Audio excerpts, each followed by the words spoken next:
Back in the late fall and into December, we got involved in a project with our service learning class. It was called their Random Act of Kindness project, and we all enjoyed it very much, and I wanted to read a couple of notes from it. And I also have these kids. These are handwritten notes to each of you who participated, so I will pass those out as well. But this is from Lonnie and Jamie. Thank you so very much for all of your efforts in organizing all of the Rotarians for our annual Random Acts of Kindness project. The opportunity and feedback that Rotarians provide is so valuable to our students and their education as they develop as human beings. Sorry, I can't read the writing.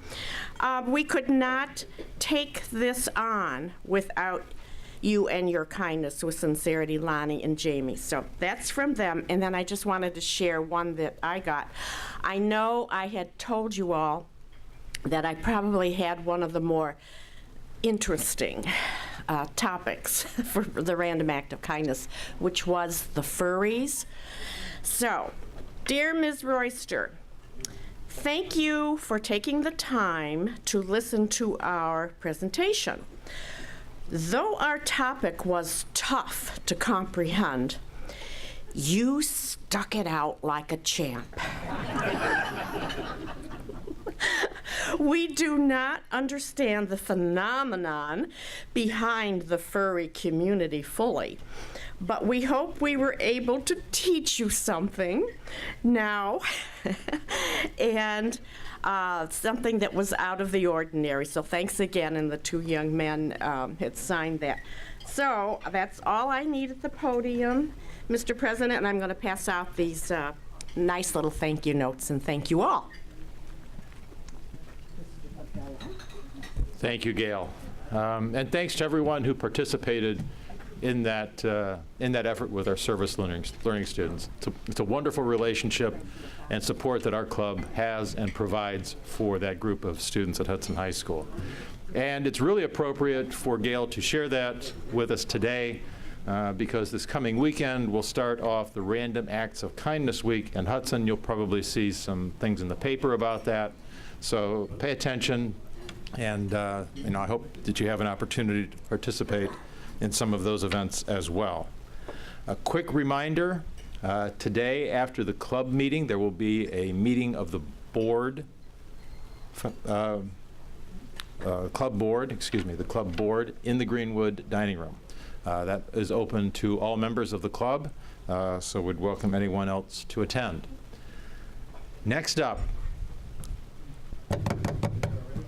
Fine Day, complete with headdress. You can just skip it. That was Dr. Williams that said that. Oh, okay. I'll keep that in mind. I need a handheld.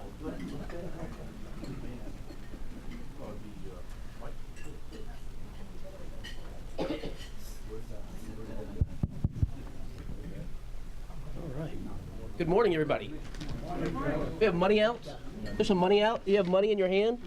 If you don't have money in your hand, you can borrow it from Dan Williams, and you need not pay it back either. Okay. So, first of all, a couple little. I have to ask a question. If you know the answer to this question, raise your hand, but please do not blurt it out. Who knows who Betsy DeVos is? If you know who Betsy DeVos is, raise your hand. Right, pay $1. You pay too much attention to the news, but Gail, come here. You're busy doing something. I'll take somebody else. Who else? Betsy DeVos. We have a knowledgeable of Betsy DeVos. Somebody around here? You don't know who Betsy DeVos is? Okay, you tell me who Betsy DeVos is, will you? I think she was confirmed yesterday as the educational secretary. She's the new head of the Department of Education, new Secretary of Education. Pro-charter school choice. Okay, I'm not going there, but that's who she is. So true story, I was in Florida last year, maybe the year before, and I met these people who said, you want to come take a ride on the boat? We're going to go right up to Fort Lauderdale from Key Largo and then back down on the boat. Betsy DeVos' sister, which makes me only 2 degrees of separation from Donald Trump.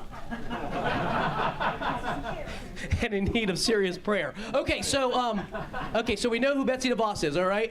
Theresa May. If you know who Theresa May is, raise your hand. Are you serious? Oh, you owe $1 just for saying that. Donna, did you have your hand up here as well? Okay, pay attention over here, or you're going to pay more money. All right, so Theresa May. Who is Theresa May? Prime Minister of England. She's also the Prime Minister of the entire United Kingdom of Great Britain and Northern Ireland. Yeah, right? All right, okay. Yeah, she is the Prime Minister of Great Britain and Northern Ireland. Okay, so here's what happened. You know, you've heard this story in the news that President Trump has been having problems filling his cabinet and getting all the executive people into place. Have you heard this? Yes. Yes, this is a real news story. Yeah, I'm telling you the truth. You guys are worried about this. It's the hat, isn't it? You don't believe a thing I'm saying. So he calls the Queen on the video phone, the Queen of Great Britain and Northern Ireland, the United Kingdom of Great Britain and Northern Ireland. He calls the Queen on the video phone and says to her, you do such a splendid job. This is the words that Trump uses, splendid. Splendid job of running your country. Can you give me some pointers, a tip or two? And she says, it's easy, really. You see, I just pick the best people to do the jobs, and then they do the job quite well. He says, but how do you know that they're the best people? She said, well, I quiz them.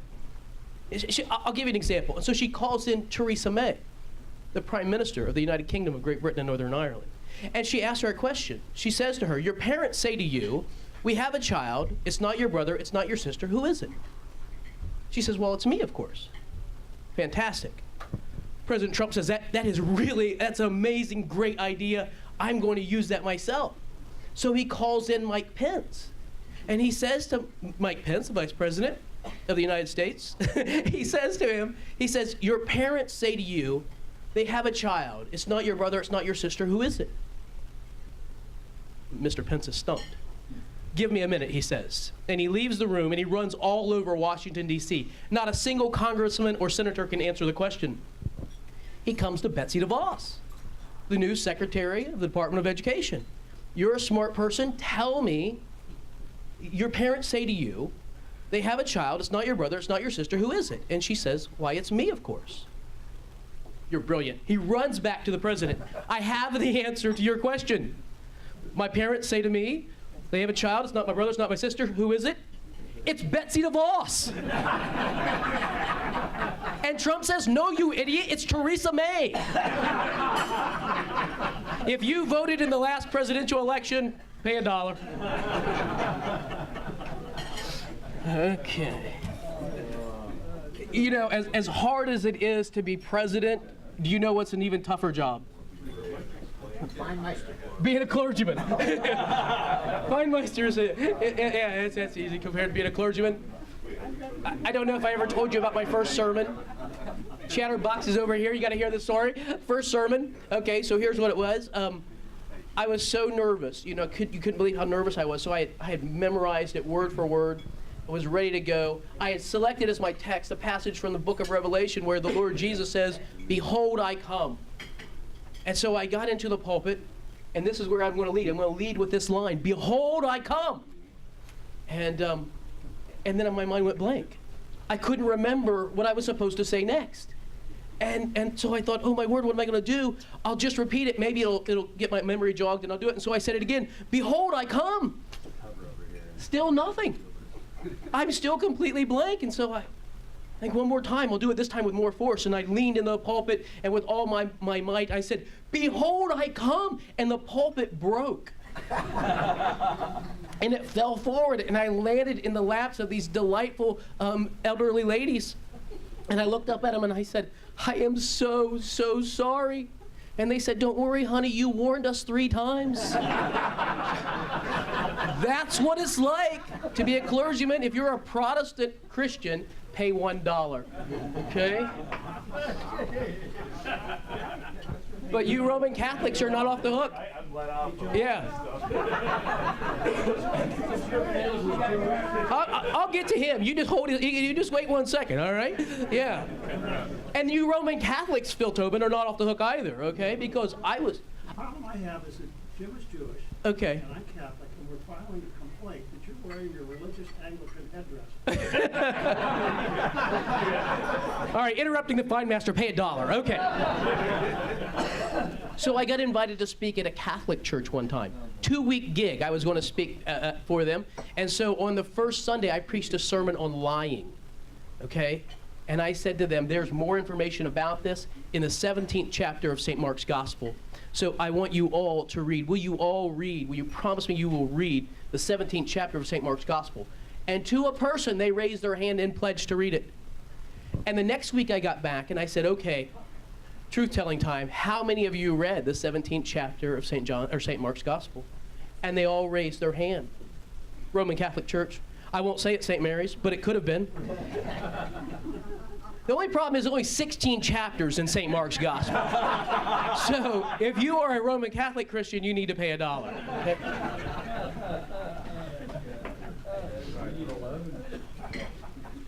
Being a clergyman is so difficult that I have a regular meeting with a therapist. I do, and you know, I'm not ashamed about that. It happens, you know. No, as a real therapist, you know, Schneiderman or something like that. Yeah, yeah. So I go to see Schneiderman, and I tell him, you know, it's hard. You know, some days I feel like a wigwam, and other days I feel like a teepee. And he says, Joe, you're just too tense. And so I don't know what that means. And if you're a Jew or a Muslim, you have to pay $1. Yeah, we have, oh, yes. And so I was thinking about how difficult it is to be a clergyman and what would be worse. And the only thing I can say is, at least I'm not a lawyer. You know, you know what they call 1,000 lawyers at the bottom of a sea? A good start, right. But do you know what you call a corrupt lawyer? A senator. Okay, so if I didn't catch your religious affiliation, you might also pay $1. Okay, so in the news, what do I have? I have in the news here, Rich Warfield. You're in the news here today, in this pro picks. You picked what team to win the Super Bowl? Patriots, Brady. You did pick Patriots. Did you think that they were going to win? Yes, that's why I picked them. The whole way through. Whilst you were watching at the end of the first quarter, were they going to win? Did you? No, no, and they did. So I think that you need to pay $2. Okay. Can you pay $1? Your son was in the paper for wrestling. Oh, was he really? Yeah. So we'll have to pay $1 for that. He's his mother's son, so I'll have to. Yeah. All right. So let's see. There's one other one here. It was in the freebies. So it says breathing machine, $50. Who sells a ventilator in the freebies of the Hudson Hub? So I looked and I called and it was the Barnhouse number. And so Ron Barnhouse, please pay $1 for trying to sell a ventilator in the Hudson Hub. Okay, so here we have a few of these. I've been talking to your significant others and spouses, and I found that a number of you are very cheap. And so we're going to play a little game. I'm going to say she or he is so cheap, and you say, how cheap is he or how cheap is she? So we'll try this one. First of all, Phil Tobin is so cheap. How cheap is he? He takes off his glasses when he's not looking at anything. Catherine Sines. Oh, Phil, pay $1. Yeah, stop being so cheap. Catherine Sines is so cheap. She's still waiting for the Bible to come out in paperback. Catherine, pay $1. Tom Page is so cheap. He married a skinny girl just so he could buy a smaller ring. Okay.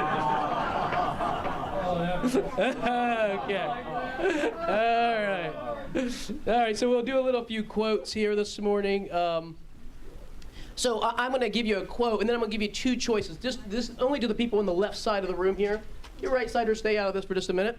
Okay, so to my left here, I'm going to give you a quote, and then I'm going to give you two choices. You can vote for the person that you think said this quote.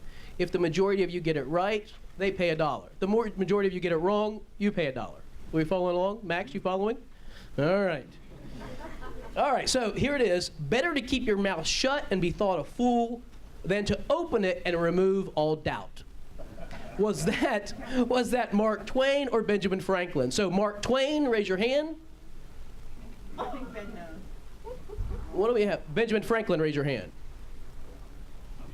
Well, for crying out loud, you got to vote one way or the other here.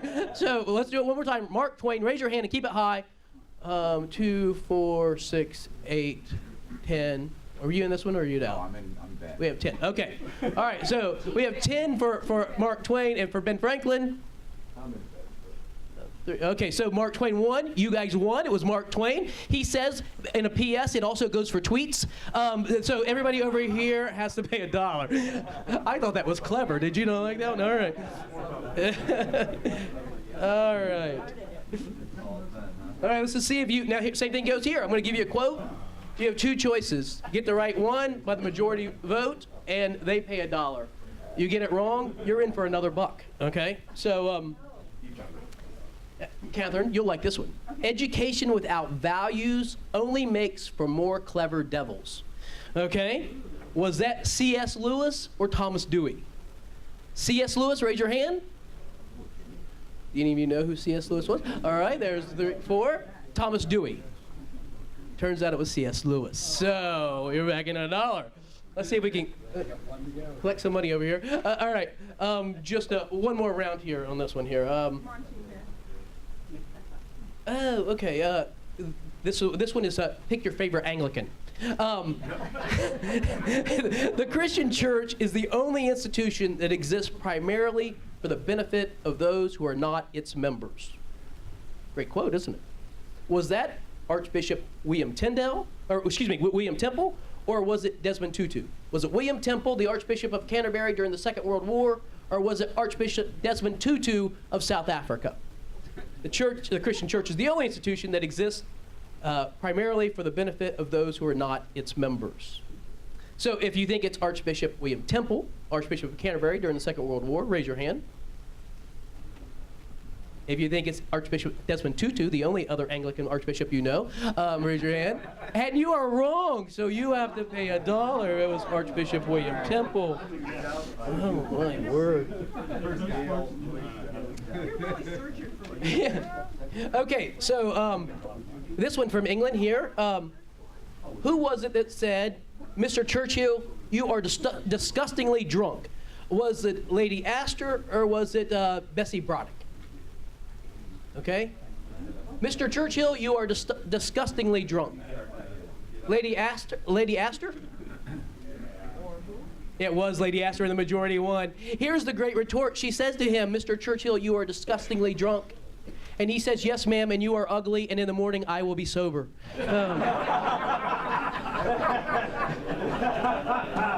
Okay, so the last one's here. No pen, pay $1.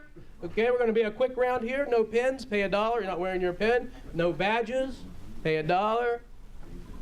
Were you late this morning? Anybody late this morning? Was anybody early? Who was here before 7 o'clock? Pay $1. You're overachievers. You have perfect attendance this year. Who has perfect attendance this year?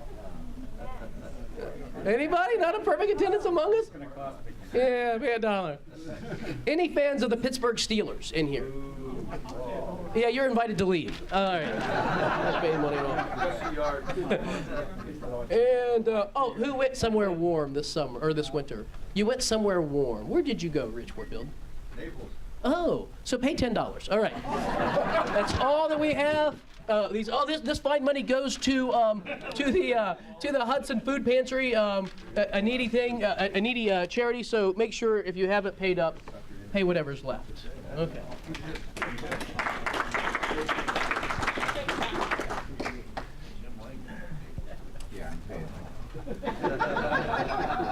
Thank you, Joe. As always, a tremendous job. Extremely entertaining and a lot of money raised for a very good cause. Next up, Joe Avella, introducing today's speaker.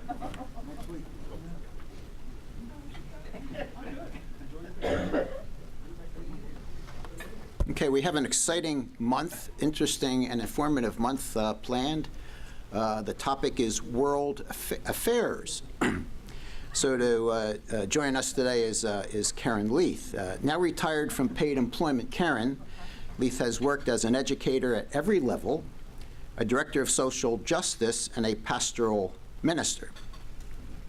She has, and I'll quote, this is a lot of education, a BA from Brown with majors in math and economics, a master's from John Carroll in religious studies, a master's and a PhD from Case in experimental psychology. She has taught in the public schools in Chicago at every level, at John Carroll University, and at Baldwin Wallace in the psychology department. And she has published in both religious studies and psychology. Her last position was Director of Social Action of Summit County, which is an office of Catholic Charities. Currently, she is the convener and vice president of the League of Women Voters in Hudson, a member of the Northeast Ohio Fair Trade Network, moderator of Great Decisions on Foreign Policy, which is being taught here, and moderator of 2 women's spirituality groups. Karen and her husband have 2 married children and 5 grandchildren. And let's give a warm Rotary welcome to Karen Leith.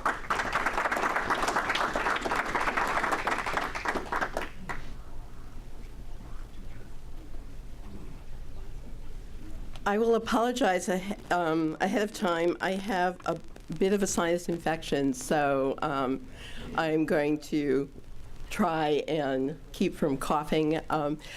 Basically, I have to say my good friend Mimi invited me to respond to this, and in the discussion with Joe and the theme of World Affairs, he said, well, what do you want to talk about? And I said, well, one of the most interesting things and what's on everyone's mind in foreign policy right now is the whole topic of Cuba, especially with the change in the administration. So what I'd like to do today is just to offer some reflections. I have been to Cuba in the last year, and so I will have at least some pictures to entertain you in all of this. Cuba is still that question mark to the south of our border, and will probably remain so for quite a while. In terms of all of Latin America, we're seeing a lurch forward to right-of-center governments. It's kind of an interesting phenomena in the last year. We've also finally seen the death of Fidel Castro, and looking toward the stepping down of Raul Castro in 2018. So not only have we had a change in administration, we're going to see a change in administration in Cuba.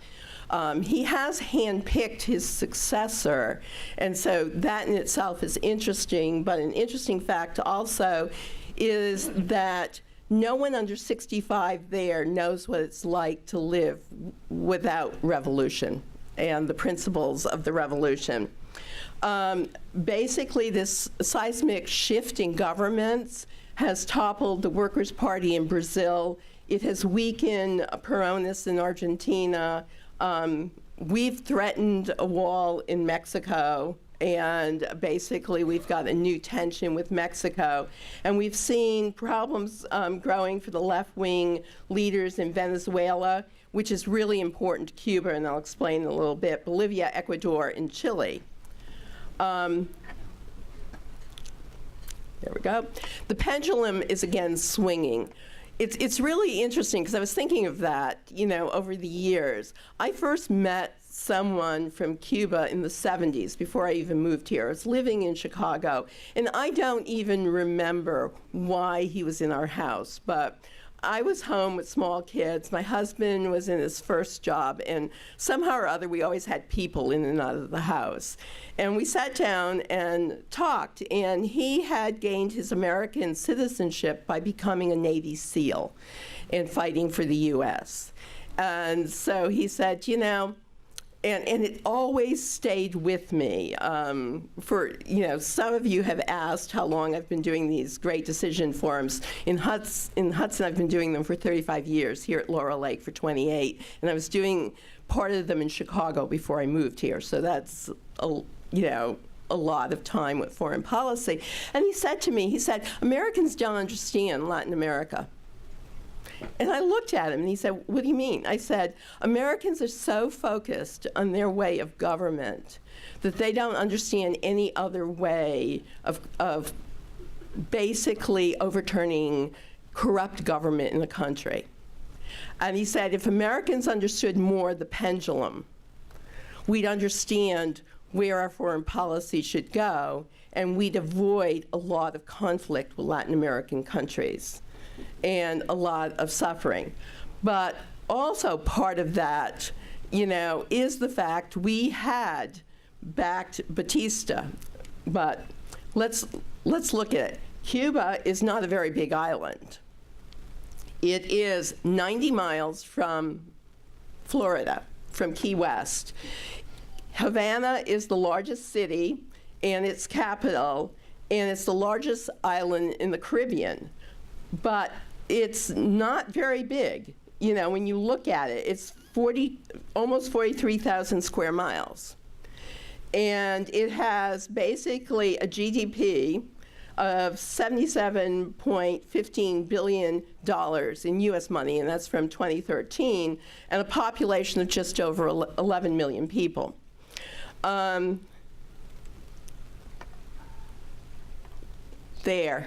That's how we think of Cuba.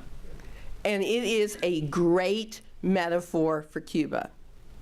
Great metaphor. Looks like it's fun to ride in those cars. They're all over Cuba. They're valuable. They are passed down from family to family. The outside is the original car. The inside depends on which country was subsidizing Cuba at what time. None of the parts in the inside are the original parts. They are very proud of these cars. I mean, it's just amazing to look at it. We stayed in a hotel in Havana, and there was a line of them lined up. This is one of the new industries in Cuba. With tourism, this is how people make money, taking people out in these cars. This is what's typical. Whenever you see the cars parked, they have these discussions of how they're keeping them running and where they got the parts, whether from Europe or Russia. The other thing you do see are Russian cars because of the period of Russian subsidies. But this is the metaphor for Cuba. And it's interesting because there was a New York Times editorial, Cuba, a country frozen in time. Basically, this Cuban was writing about if you go and this change is going to happen so slowly, you know, you can still go for years to come. And it's like a museum.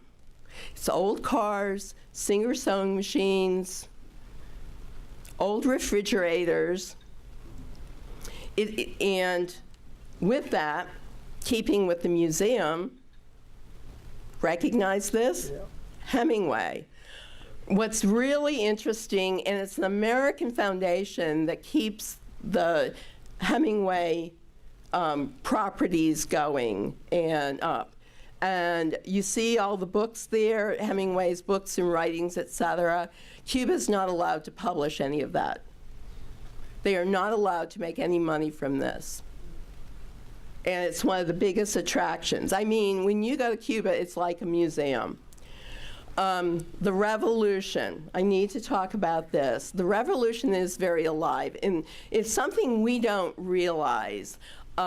Castro took over in 1959 with 1,000 men. He wasn't the only revolutionary force in Cuba. What made him successful was the fact that he was intelligent, he was organized, he was educated. He knew how to do it. He basically took control, established neighborhood organizations where people watched their neighbors and knew basically how to get that propaganda out. This is the central square. Anytime you've seen pictures of either Castro or Fidel or Raul speaking, they're speaking in front of this monument, and it's circled by roads so that they can fill the whole place with people. And around the outside are all these government buildings, and with the fathers of the revolution. This is basically everywhere you go, there's a quote. The revolution and its principles have been totally indoctrinated in every individual in Cuba.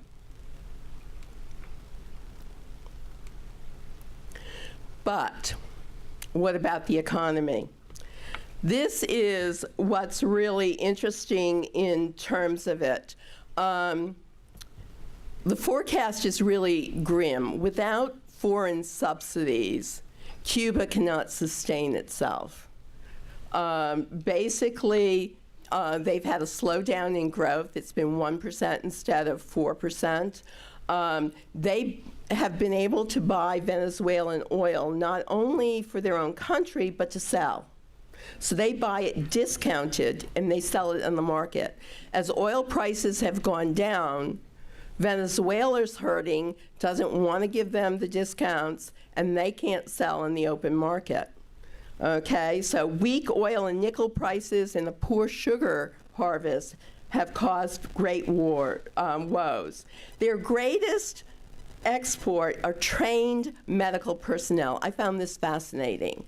They actually contract with countries to send their doctors.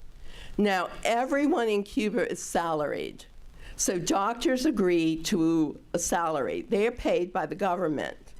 The government negotiates a price for their doctors that allows them to add to their treasury. Interesting, isn't it? A way of looking at exports.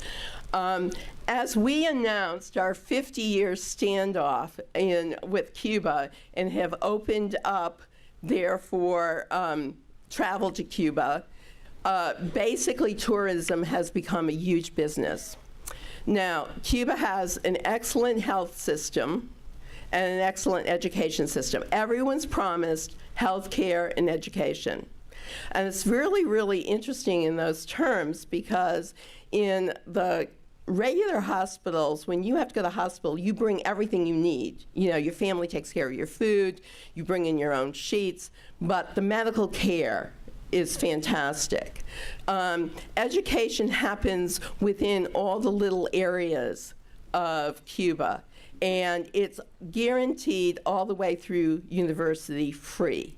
Now, it's kind of interesting because education is in the area where you are, not outside the area. So we had a tour guide, and we said, "You're not from Havana?" And she said, "No, I did not want to stay in my little town." And so I had to figure out a college major that was not offered in my area in order to move to Havana. So she majored in languages. She spoke 3 languages in order to move to Havana. And once she was in Havana, therefore, all her expenses while she was a student were taken care of as a result. It's a city of contrast. These are some of the streets of Havana, and you'll see these gorgeous buildings, but then you'll also see the decay. What's really interesting is with the they actually love foreign visitors because those areas that are open to foreigners have money poured into them. So the facades of buildings are fixed, roofs are fixed. When Fidel took over, he basically said to people, if you're renting an apartment, it's now yours. If you're renting a little house, it's now yours. If you're part of the staff of a bigger house, if the government's not taking it over, you figure out how to divvy it. Problem? Who takes care of the roof? Who takes care of the outside? The only part that's yours is the apartment. So buildings are decaying. In the city of Havana itself, there is this restoration going on for the tourist industry. So you see the old facades being kept and repaired, the buildings gutted out, and new put in the buildings. We stayed in an old hotel. When you're driving around, though, this is more likely what you're seeing. And you'll see old cars. There'll be a mix. You'll see a lot of Russian cars. Children on the streets, they play all the time. Children wear uniforms to school. You can tell their grade level by the color of their uniform. This is one of the show-off streets. This is a street in Havana designed to show the architecture. So it's been restored. It's gorgeous. The hotel where Hemingway spent a lot of his time has been restored. We were in the bar. My husband sort of matched a picture of Hemingway, and he's sitting there drinking a cup of coffee, and everyone's going, look, look. That's just, are they doing that? They didn't even realize we were tourists that were there because he looked so much like Hemingway. Therefore, in 2014, what did we do? We reopened the embassy. This is our embassy. It's on the Malecon, which is the main walkway along the water in Havana. And we've got a prime spot for our embassy. Getting in this embassy was absolutely amazing. We got in, but it took some time because passports had to be collected. They had to be registered. We then had to get our passports back to go through security to get in. But it was really exciting to basically get into it. This is the building we have always had, because when we didn't have an official embassy, we had an office. And therefore, the opening of the embassy was just a matter of opening our building up again. What's really interesting, you see these wonderful flagpoles? Well, if you'll notice on top of the embassy building, that space, they used to run a ticker tape of free news along there. Cuba's answer, couldn't stop it, flagpoles. The flagpoles would fly black flags to block it out. Okay, there we go. There's the inscription in front of it. Jose Marti is considered the father of Cuba. And so basically, this was their assertion of their independence. Elian Gonzalez, remember that case? There's Cuba's answer to it. That's Jose Marti holding Elian, pointing to the imperialist U.S. right along the Malecon. Okay, the hope of opening our embassy. What did it do for Cuba? First of all, banking changed. Our banks can now deal with Cuba. And it was really interesting because when we were there, we were on the cusp of it, and I got a notice right away that we didn't have to carry as much cash if we checked with our banks in terms of which ones would recognize the credit cards that we could use. And actually, Citibank right away told me that they would allow their card to be used. But then on the other side, you had to make sure that the organization accepting that card had a relationship already with Citibank. So banking is opening up. Travel is opening up. We're still under great rules. How did I travel? We happened to travel with Smithsonian Journeys. You have to go with a company that's licensed with the Treasury Department at the time we went. If right after we came back, they opened it up to individual travelers, but you have to apply for the right to travel to Cuba from the U.S. through the Treasury Department, and we now have 16 direct flights into Cuba. The airport's a mess there. I don't know how they handle it, but they do. Diplomacy has changed, and there's a hope. The whole time we were there, Cubans kept asking us, lift the embargo, lift the embargo. We have a problem now. We could establish travel, we could establish an embassy, we could open the doors with executive order. We cannot lift the embargo. The embargo was put on in '59 by executive order, but in the impeachment trial of Bill Clinton, there was a deal struck with Congress that made it a law of Congress. So now only Congress can lift the embargo. Human rights is an issue in integration with Latin. These are the hopes. Okay, I talked about neighborhood organizations. They still exist. And in fact, there is a woman in that crowd who was one of the original organizers in this neighborhood organization. When you go through the Treasury Department, you have to show that you're a people-to-people tour. So you have to meet the people, and that's all planned out. You're never left alone when you're in Cuba. So, and the only time we could go was late night. So basically, we brought some food, they provided some food, and we had a party in the streets with all the neighbors, and even the kids came, and we had more fun with those children. Cuba is investing a lot in their people.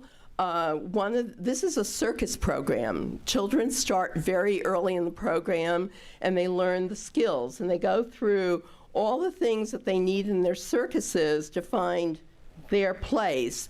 And when they become of age at 15 or 16 and can master certain things, they go on to the next level of education and working in the circus. So this is the way, but this is the building. Remember I told you no money? Look at the ceilings falling down. We work to find places to sit to watch them. This is the building they train in. The other thing is, under Raul, they opened up independent enterprises. Well, they're kind of interesting because when they first opened them up, a lot of neighborhood restaurants opened, and they were growing like crazy. And all of a sudden it was like, hold it a minute. This is getting out of hand. So they stopped it for a while. And so there's these government-run restaurants and there's private restaurants. And the private enterprises are now heavily taxed, but they're still doing fairly well. The other thing is, basically, individuals can license themselves to have pictures taken with tourists. Tourism is a huge, and that's what this is. You basically, you look for their tag. They're officially licensed by the state. And you can have your picture taken, and this was on one of the squares. And basically, this picture down in the front, that was our guide from the Smithsonian, our expert. He's a retired professor. But the woman next to him sang a song. She sold peanuts on the street, and she sold by singing. This is, a lot of these little guest houses are growing up. This was when we were visiting the Bay of Pigs, but there's tons of these all over basically Cuba. This is another music group. I'm sort of watching the time, guys. This is a group that was coming to the States. The church was paying for them to come to the States. So they put a lot of money into their arts. This was an artist, a contemporary artist, and his claim to fame was he was invited to China to do a show, but very contemporary art. All right. Where are young people in all of this? The one thing Cuba did, besides making sure everyone, and I have a friend who's here, who's a naturalized citizen from Cuba, and she said, Cuba always had a good health system and education system, but like everywhere, there were people who fell through the cracks. And as the government became more corrupt and siphoned off more money, and if you remember, in the 50s, Cuba was the playground of America. You went there to drink and to gamble. And many of those hotels have been taken over by the government. Well, in order to ensure basic human needs being met, they instituted a ration program. And everyone gets the same rations, no matter who you are, every month. It's not enough to make it through a month. Not enough. When the government was subsidized, and that was the whole point, if we weren't going to subsidize the new government, they turned to Russia, and Russia subsidized until they ran into problems in the 90s and pulled out of Cuba. Basically, the rations are better. That's a ration book. And on the other side, you see a bodega where you went to get your rations, and it's very specifically measured out. There's also a black market. There's also a list of things where they have an abundance, quote, abundance, not what we consider an abundance, that are known as basically freely bought. And they put up what they are and the prices. So if people have extra money, this is the basic incentive to find ways of making money, then you can buy these. We found it very interesting, the issue of religion. The Catholic Church is still present there. We saw mosques there and native religion. And because basically religion isn't official, it's kept alive by families, it's considered part of their culture. So there we have a wonderful picture of the Pope. And this is the store where you could use your own money to buy things. Doesn't look like our stores, does it? Transportation is by every means possible. Honestly, on highways, you see this, you see cars, you see buses, you see people in the backs of trucks getting to where they want. Buses are extremely crowded. If you've done any traveling and you've looked at countries where both Russia and China have been there, you can start picking out the types of buildings. You know, Russian buildings, whether you're in China, Vietnam, or Cuba, all look the same.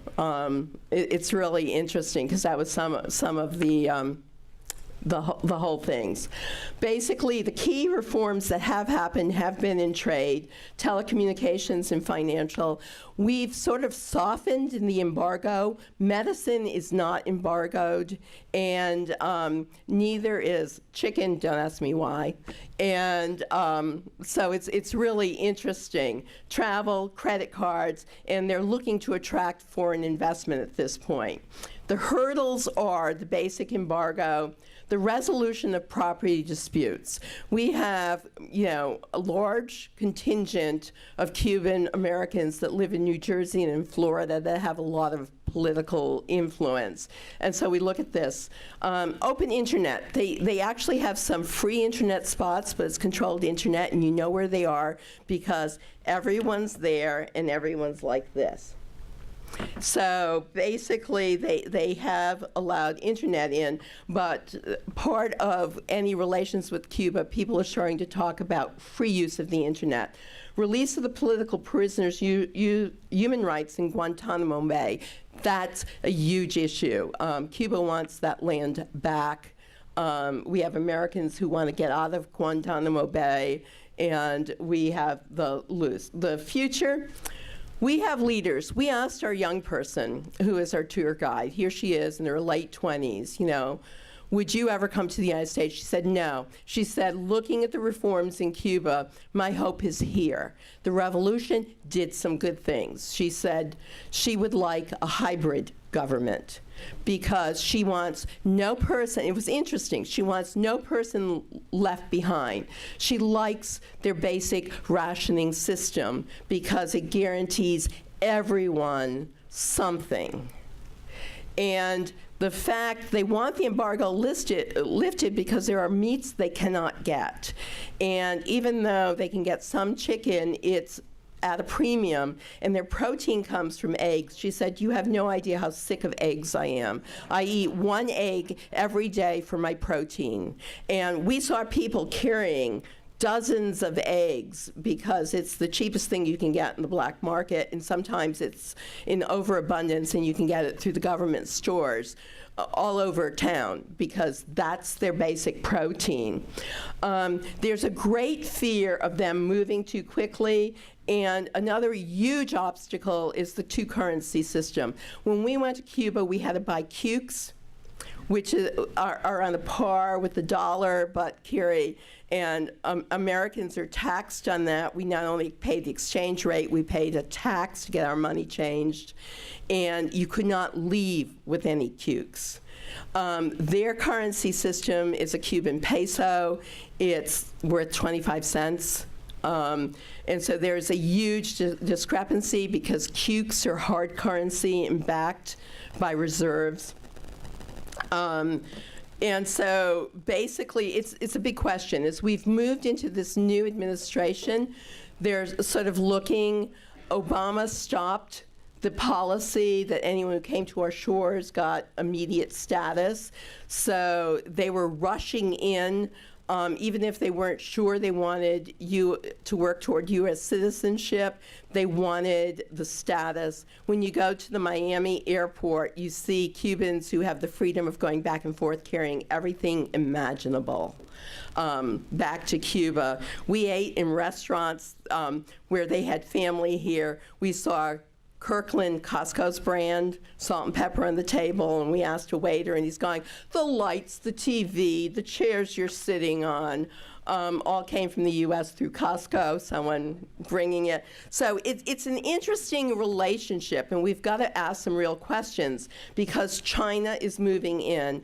They're looking for an investment. China is creating their deep water port to the west of Havana, because they're seeing with, you know, the new canal and the deeper cargo ships, that if they had a port, they might have business there.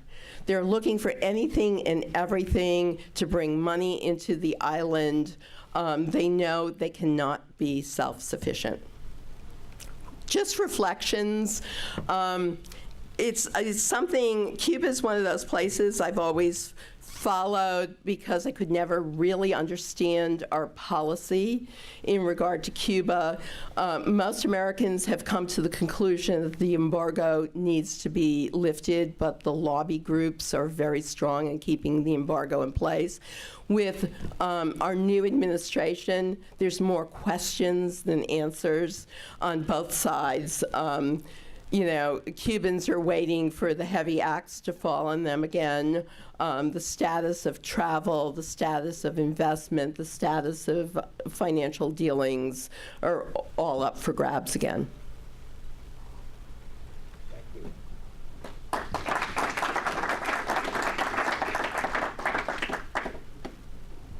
Thank you, Karen. That was a fascinating look at a nation that is very close to our borders and a lot of history. Just a quick update. Today's Find Day raised $151 for the Hudson Food Pantry. So it's a great job. Thank you, everybody.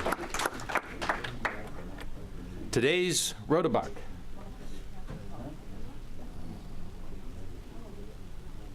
The payout is $11 and the jackpot is $262. Karen, you would remember very happy.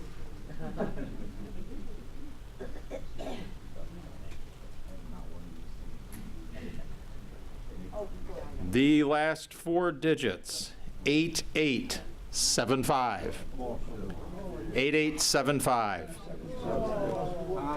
Hey. Yeah, you got it.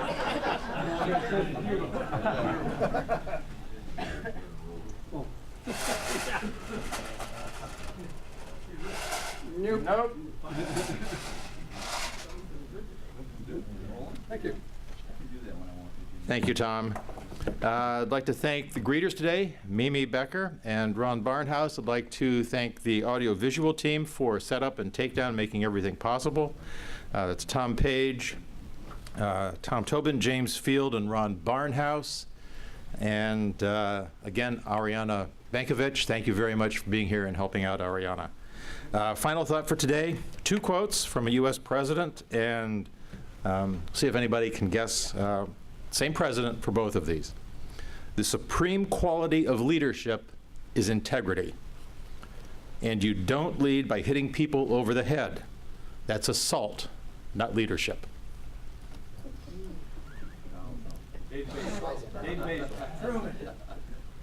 Dwight Eisenhower, Joe Avella. Thank you, everybody. Again, a reminder, board meeting after this.